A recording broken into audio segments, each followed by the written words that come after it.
Chapter 22. Then Yeshua answered them and told them a parable. The heavenly kingdom is like a man, a king, who made a wedding for his son. Then he sent the servants to call the called ones to the marriage, but they were not willing to come. And again he sent other servants, saying, "You must say to the called ones, 'I have prepared a feast of cattle and birds, and everything is prepared. Come to the wedding.' But they despised him, and went the one further on, and another to his merchandise. And the others took the servants, and beat them to death. So when the king heard this, he was grieved, and commanded to kill those murderers, and to burn their house. Then he said to his servants, 'The wedding is prepared, but they who were called are not worthy. Thus go into the ways, and call all the people that you will find to the wedding.' The servants went and gathered all, the bad ones and the good ones, and the wedding was filled with called ones. But he saw a man who was not clothed with wedding garments, and he said to him, 'Beloved, how did you come in without a wedding garment?' But he was silent.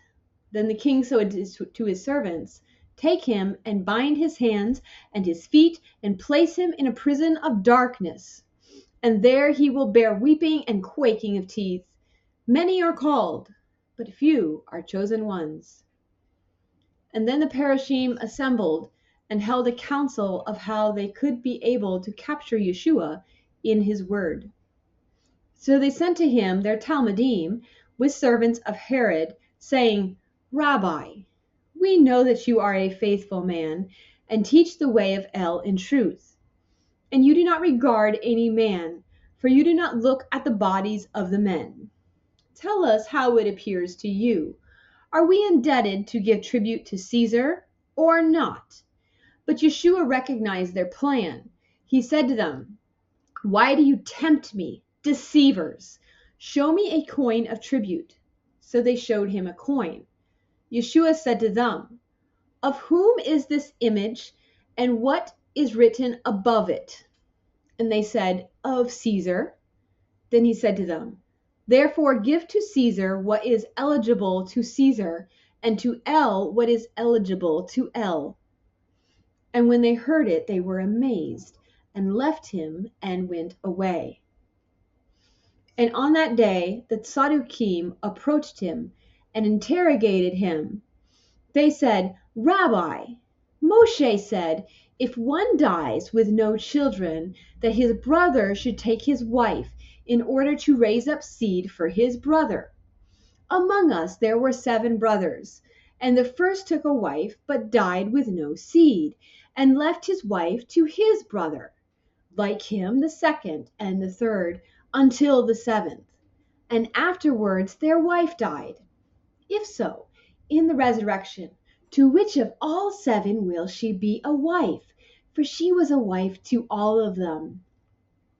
Yeshua answered and said to them, 'You err, and you do not understand the scriptures and the power of El. In the resurrection they will not have a wife, and they will not have husbands, but they will be like the messengers of El in the heavens. And regarding the resurrection of the dead ones, have you yourselves never read what El said to you?